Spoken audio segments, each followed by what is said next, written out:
Money FM 89.3, best of breakfast. Mind your business, only on Money FM 89.3.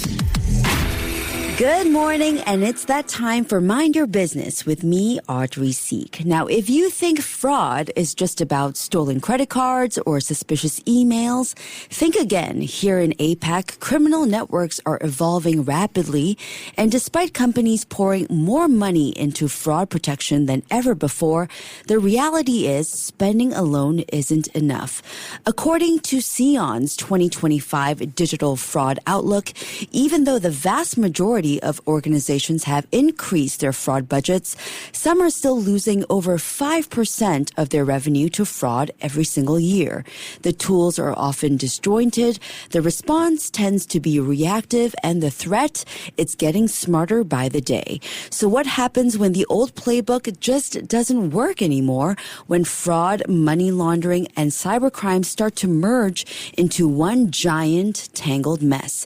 To help us untangle it all and understand what businesses can do right now to stay ahead, we're joined by someone right at the front lines of digital fraud prevention, and that is Matt DeLauro, president at SEON. Welcome to the show, Matt. Good morning. Yeah, absolutely. Thanks so much for having me. Thanks so much for coming in and chatting with us today.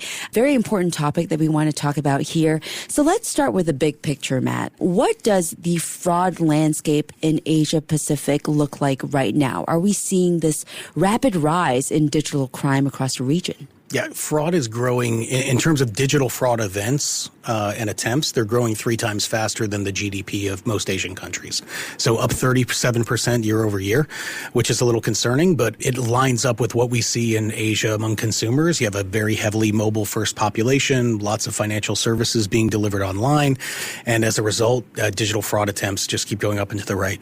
Wow. So what kind of fraud schemes are you seeing more of lately, especially here in this region? Are we talking like phishing attacks or fake identities? What's becoming more common and more dangerous? Yeah, generally the most common thing that we see is account takeover attacks, right? So people that are looking to sort of assume an identity of an individual who already has a legitimate account with a company.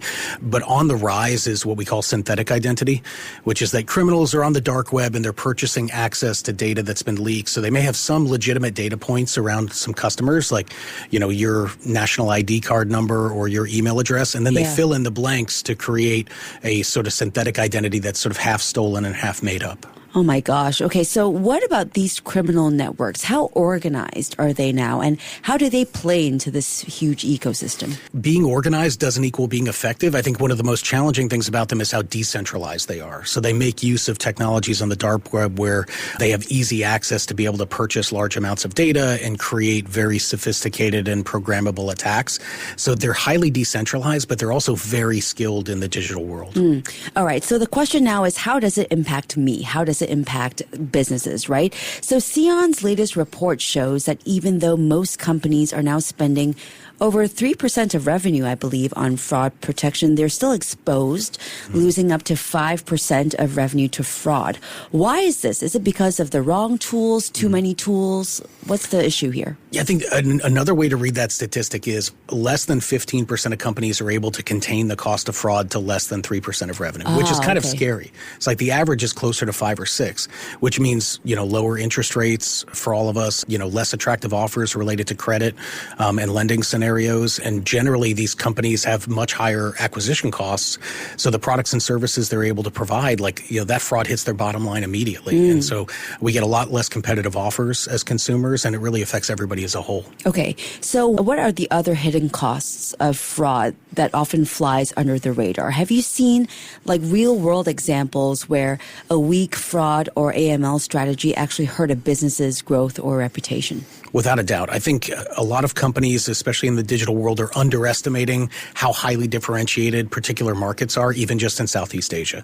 And so we work with a buy now, pay later company that moved into another market in Southeast Asia, and up to 38% of the onboarding attempts were actually fraudsters. So think like 4 out of 10 attempts to get lending on the platform were perpetrated by fraudsters. Wow. So a lot of companies still view fraud, though, as just a compliance box to tick, right?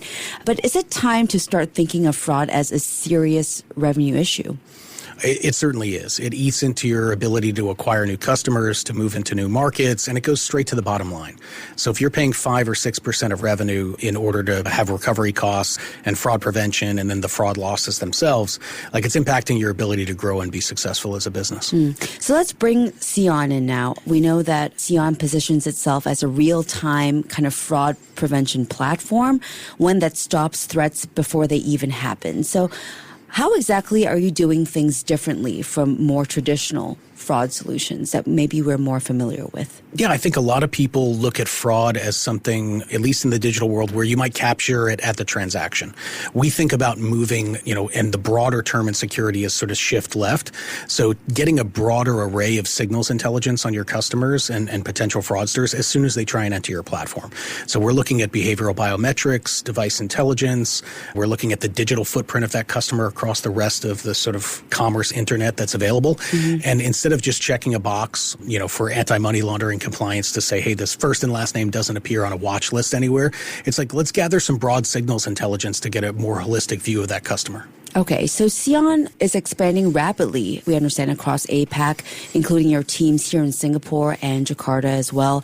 What's driving this growth and what makes the fraud landscape in this region so unique, you think? I think it's the demand. There's a mobile-first population here. Actually, the most mobile-first population from a financial services perspective is East Asia. 91% of people are conducting almost all of their financial transactions with their telephone. And that has created a very rich and diverse ecosystem of fintech companies that are providing really valuable services, but it's also been a playground for the fraudsters. So we've seen a ton of demand where even more established financial services companies in the region are all trying to act like fintechs. So they're being pushed to provide more mobile-first experiences, even from traditional banks. And the tooling that's out there that's available that has teams in the market here able to deliver is just really legacy. Okay. So SMEs or small, medium enterprises make up a huge chunk of the businesses here in Singapore and in APAC. Who are your main clients, the clients of SEON? Principally, we're working with some of the largest digital lenders, buy now, pay later companies, anybody that's offering a digital wallet, whether that's crypto to fiat or simple fiat transactions. We're also working with, traditional banks and financial institutions that are looking to leverage, mobile applications to sort of retain the customers that they have by providing a mobile-first experience. Okay. So from your perspective, Matt, what kind of data infrastructure do businesses in general need today to fight fraud effectively, not just now, but, in the years ahead? I think it's no longer a question of sort of checking the box. It's understanding your own customer journey, where you have touch points with your customer via your technology, and then mapping that out into a series of components that you can put together a cohesive story on, right? Fraud is not something that just occurs when, push payments or fake onboarding attempt. Oftentimes it's very sophisticated. It hides behind money mules and synthetic identities, and businesses really need to get a better view of the signals intelligence of their entire customer journey. Yeah. All right. So when it comes to investing in fraud prevention, what's a realistic benchmark for APAC businesses? How much should they be putting aside to truly make a difference here? Yeah, I think between the sort of systems and obviously the people that are required with the skill sets to operate those systems and the recovery costs, because some of these financial crimes you do have to sort of pursue and get the money back, I think 3 to 5% is what you should consider to be a standard in the region. And we would look at people that are 3% or under as in being one of the top 10% of companies out there. Okay. So you've worked with over, I believe, 5,000 global clients and helped secure 15 million daily transactions. So that's a massive footprint. Can you walk us through like a standout example where SEON helped a client stop fraud in its tracks? Sure. I think we work with one of the leading AI companies globally, and they operate a marketplace in which they bring people in to help train their models with various skill sets. And they were absolutely just getting kind of inundated with synthetic identities from sub-Saharan Africa, from East Asia, from Eastern Europe. And it got to the point where it's actually impacting their product, right? So their actual customers, who were some of the large language models that are out there, were noticing a reduction in the quality of the services. But it was also costing them up to $5 million a day in many cases when they were sort of moving into new markets. Wow. We were able to identify fraud rings by using advanced device intelligence, where people were going into villages in Kenya and paying people 10 or 15 cents to take pictures of their government-issued IDs, and then taking all of those images and putting them into a database and creating massive multi-accounting fraud schemes. That's so scary. And I'm about to try to guess which company you're talking about, but I won't do that. So in terms of strategy, Matt, what does a truly agile, modern approach look like in 2025? Is it more about AI? Is it more about better data? Or is it both? I think AI is an enabler right now. I think most companies are more comfortable using AI to optimize the productivity of their current sort of knowledge workers, especially within fraud and financial crime, because there are serious compliance issues. You could be fined by a government, and so people aren't really ready yet to hand over the keys to AI related to fraud prevention. Yep. But I think to prepare for the eventuality of AI subsuming a lot of these decisions, data garbage in, garbage out. Like, you have to make sure that your data pipelines are really secure and that the data is formatted properly and that you're gathering as much as possible, because all of these machine learning models rely on a rich data set to be successful. Yeah, data is where the heart is, right? So looking ahead, what trends or technologies do you think will define the next 3 to 5 years in the fight against financial crime?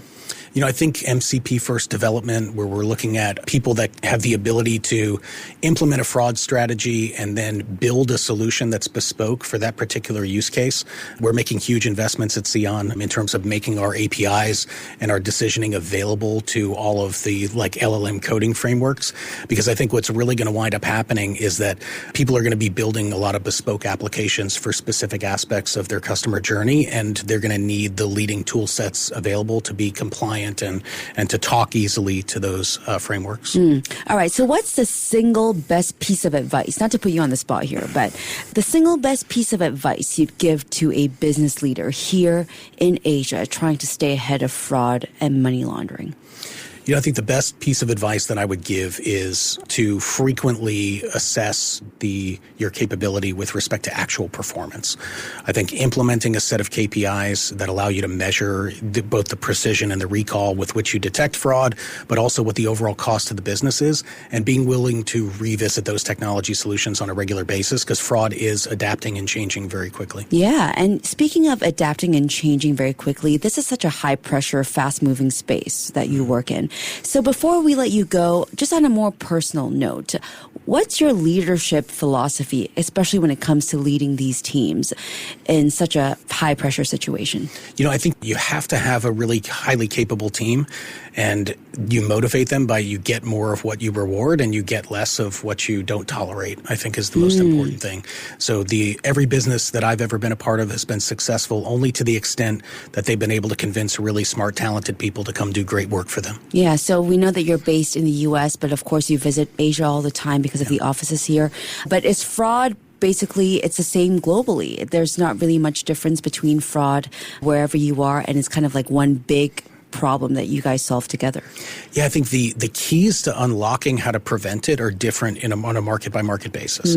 But those attacks, they look the same. What I would say is they're not different, but they do rhyme.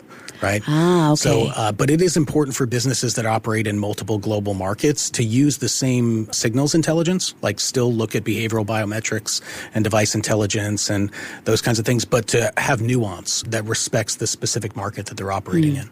Well, a lot of moving parts here this morning, and we've been speaking with Matt DeLauro, president at SEON, on how fraud is evolving across the Asia Pacific and why businesses can no longer afford to treat it as just a compliance issue. As we've heard today, staying ahead of financial crime requires smarter tools, faster responses, and a whole new way of thinking. Matt, thank you so much for joining us this morning. It was incredibly insightful. Really my pleasure. Thank you. Thank you so much. Keep it here on Money FM 89.3. To listen to more great interviews, download our podcasts at audio.sg or download the audio app. That's AWEDIO, audio at the App Store and Google Play.